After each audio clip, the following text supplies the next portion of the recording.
Hello everyone, ఎలా ఉన్నారు? ఈ వీడియోలో ఎన్నో కాంట్రవర్సీస్లో ఇన్వాల్వ్ అయ్యి మంచి కాంటెంట్తో super star Mahesh Babu, king Nagarjuna and victory వెంకటేష్కి ఎదురెళ్ళి మరి యునానిమస్ సంక్రాంతి విన్నర్గా నిలిచిన హనుమాన్ మూవీ గురించి కొన్ని మాటలు మాట్లాడుకుందాం. అండ్ ముందుగా అందరికీ చాలా చాలా థ్యాంక్స్ అండి. 1,00,000 సబ్స్క్రైబర్స్ని యానివర్సరీ వరకు టార్గెట్ పెట్టుకుంటే జనవరి మంత్లోనే కొట్టేశాం. ఇప్పుడు యానివర్సరీ వరకు మన టార్గెట్ 200K ఎలాగైనా కొట్టేయాలి. అది కొట్టాలంటే మీరు కింద ఉన్న సబ్స్క్రైబ్ బటన్ని కొట్టి ఆ పక్కనే ఉన్న గంటను కూడా కొట్టండి. ఓకేనా? Okay then let's start our video. Hanuman ఈ మూవీ చూశాక ప్రజలందరి నోట ఒక్కటే మాట, ఇది ఎక్కడ సూపర్ హీరో ఫిల్మ్రా మావా అని. Visual spectacular. ఇది మోస్ట్ ఆఫ్ ద ఆడియన్స్ మైండ్లో ఉంది. బట్ ఇంకొక సెక్షన్ ఆఫ్ ఆడియన్స్కి రొటీన్గానే అనిపించింది. బట్ లాస్ట్ 20 minutes హనుమంతుడు సేవ్ చేశాడు అనే ఒపీనియన్ కూడా ఉండింది. ఇద్దరు ఒపీనియన్స్ కరెక్టేనండి. చాలా సెకలు ఉన్నారు నీలో. హనుమాన్ అనే మూవీకి ఉన్న ప్లాట్ లైన్ కొత్తదేం కాదు. ఎప్పుడూ మనం స్పైడర్ మ్యాన్ దగ్గర నుండి వచ్చిన ప్రతి సూపర్ హీరో ఫిల్మ్కి అదే ప్లాట్ లైన్ వస్తుంది. అదేంటంటే ఒక అండర్ డాగ్ అనే హీరోకి పవర్స్ వస్తాయి, ప్రజలను ఎలా కాపాడాడు, అంతే. Simple story. కానీ ఇది మిగతా సూపర్ హీరో ఫిల్మ్స్ కంటే ఎక్కడ డిఫర్ చేస్తుంది అంటే మన ఇతిహాసాలను మనకి మళ్ళీ గొప్పగా చెప్తూ సూపర్ హీరో ఫిల్మ్ తీయడమే హనుమాన్లోని గొప్పతనం. ఫ్రాంక్గా మాట్లాడుకుందాం, అసలు హనుమంతుడి కంటే గొప్ప రియల్ సూపర్ హీరో ఎవరున్నారు చెప్పండి? ఆయన ముందు ఈ so called spider man, super man వీళ్ళందరూ జూజూపి. అది దా హనుమాన్. అలాంటి ఒక గొప్ప పవర్ ఉన్న సూపర్ హీరోతో Prashanth Varma cinematic universe start అవ్వడం, దాన్ని పర్ఫెక్ట్గా చూపిస్తూనే కొంచెం కామెడీ, ప్రజెంట్ ఉన్న జనరేషన్కి ఆ పవర్ యొక్క గొప్పతనాన్ని తెలియజేసే ప్రయత్నంలో సక్సీడ్ అయ్యాడు ప్రశాంత్ వర్మ. హనుమాన్లో నాకు బాగా నచ్చిన ఇంకొక విషయం ఏంటంటే మణిబాబు. అదే హనుమాన్ సూపర్ పవర్ ఎలా క్రియేట్ అయింది అనేది. మన ఇతిహాసాలను మార్చకుండా ఆల్రెడీ ఉన్నదానికి ఒక పాయింట్ యాడ్ చేసి ఎవరి మనోభావాలను దెబ్బ తీయకుండా అందరినీ సాటిస్ఫై చేశాడు ప్రశాంత్ వర్మ.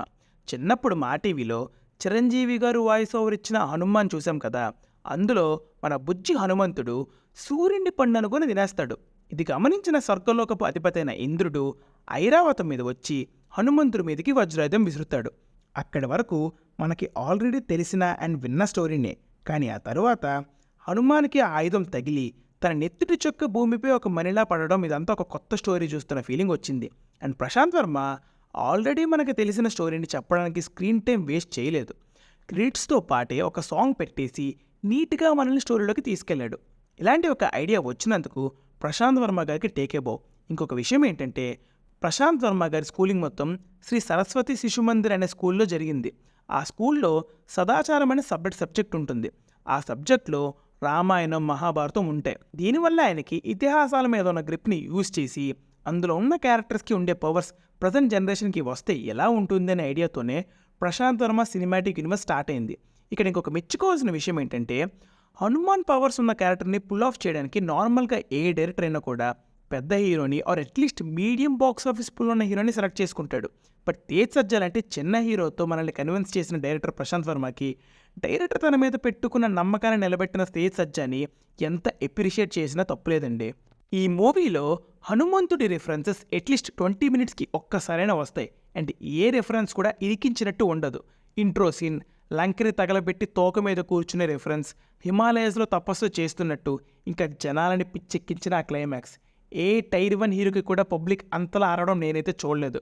జై శ్రీరామ్, జై హనుమాన్ అంటూ థియేటర్స్ టెంపుల్గా మారిన క్షణమది ఇంకా నా కళ్ళ ముందే తిరుగుతుంది. అండ్ అవే కాదండోయ్, ఇంద్ర, పల్నాటి బ్రహ్మనాయుడు, అతడు, జల్సా, ఇలా చాలా మూవీ రిఫరెన్సెస్ని పర్ఫెక్ట్గా యూజ్ చేసుకున్నాడు ప్రశాంత్ వర్మ. మూవీలో నాకు బాగా నచ్చిన ఇంకొక విషయం ఏంటంటే విలన్ క్యారెక్టరైజేషన్. ఒప్పుకుంటా, మూవీ ముందుకు వెళ్ళే కొద్దీ వన్ డైమెన్షనల్గా రొటీన్ అయిపోయింది అది. బట్ మూవీ ఓపెన్ అయ్యేదే విలన్ చిన్నప్పటి ఎపిసోడ్ నుండి. సూపర్ హీరోస్ మూవీ చూస్తూ చూస్తూ తనే సూపర్ హీరో అవ్వాలి, ప్రపంచాన్ని జనాల్ని కాపాడాలన్న దగ్గర నుండి స్వార్థంగా తన ఓన్ పేరెంట్స్ని చంపి తనకి సూపర్ హీరో పేరు రావడం కోసం ఎంత దిగజారిపోవడానికైనా సిద్ధపడే క్యారెక్టర్ అది. ఇది జనరల్గా మనం ఎక్కడా చూసుంటాం. సూపర్ హీరో అంటే ఏంటి చెప్పండి? ప్రపంచాన్ని, జనాల్ని కాపాడడం. ఇక్కడ మోటో సూపర్ హీరో అవ్వాలని మనం వెళ్ళండి. బట్ ఆ ప్రాసెస్లో తనే ప్రపంచానికి, జనాలకి ఒక విపత్తులా మారతాడు. సూపర్ హీరోగా ఉండాలన్న పిచ్చిలో సూపర్ విలన్ అయిపోతాడు. ఇలా ఆలోచిస్తే ప్రశాంత్ వర్మ గారు ఒక unique and strong antagonist character రాసుకున్నారు. బట్ ఎక్కడో అది సరిగ్గా ఎక్స్ప్లోర్ చేయలేదు.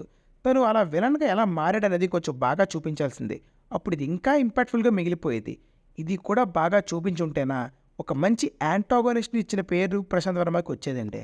ఇలా మన ఇతిహాసాలని, అఖండ భారతదేశంలో ఉన్న దేవుళ్ళందరినీ, వాళ్ళకున్న శక్తులని మన మోడర్న్ ఎరాకి లింక్ చేస్తూ సూపర్ హీరో కాన్సెప్ట్స్ తీయడం అన్న థాట్ మామూలుది కాదు. మనం ముందుగా అనుకున్నట్టే స్టోరీ లైన్ మనం చిన్నప్పుడే చూసిన సూపర్ హీరోస్ మూవీ లాంటిదే. దానికి ఇలా హనుమంతుల వారిని ఆయన గొప్పతనాన్ని కలపడం వల్ల ఈరోజు చిన్నపిల్లల దగ్గర నుండి 60 ఏళ్ళ భయపడ్డ ముసలాల వరకు హనుమాన్ మూవీని మా సినిమాగా అనుకున్నారు. కని విని ఎరుగని రీతిలో బాక్సాఫీస్ దగ్గర కలెక్షన్స్ని ఇస్తున్నారు. వాళ్ళు మూవీకి థియేటర్స్ ఇవ్వకపోయినా లైన్లో కాసి వెయిట్ చేసి మరీ మేము హనుమానే చూస్తామంటున్నారు. ఇదంతా ఒక్క యూనిక్ థాట్తో పాటు వాళ్ళ కష్టం, ఎఫర్ట్ అండ్ అవుట్పుట్ వల్ల వచ్చిన రిజల్ట్. హనుమాన్ అండ్ మన ఇతిహాసాల నుండి పుట్టిన హనుమంతుల వారిని సరిగ్గా అలాగే ఆయన గొప్పతనాన్ని చూపించిన ఈ మూవీ ఎంతో గొప్పది. అలాగే a perfect super hero film అండి ఇది. సో ఇక ఈ వీడియోకి ఇంతేనండి. హనుమాన్ ఫ్యాన్స్ ఎంతమంది ఉన్నారు కింద కామెంట్స్లోకి వచ్చేయండి. అలాగే హనుమాన్ మూవీకి ఫ్యాన్స్ ఎంతమంది ఉన్నారు వాళ్ళు కూడా కామెంట్స్లోకి వచ్చేయండి. మళ్ళీ నెక్స్ట్ వీక్ మరిన్ని ఇంట్రెస్టింగ్ వీడియోస్తో మీ ముందుకు వచ్చేస్తాం. Until then signing off team movies for you. Bye.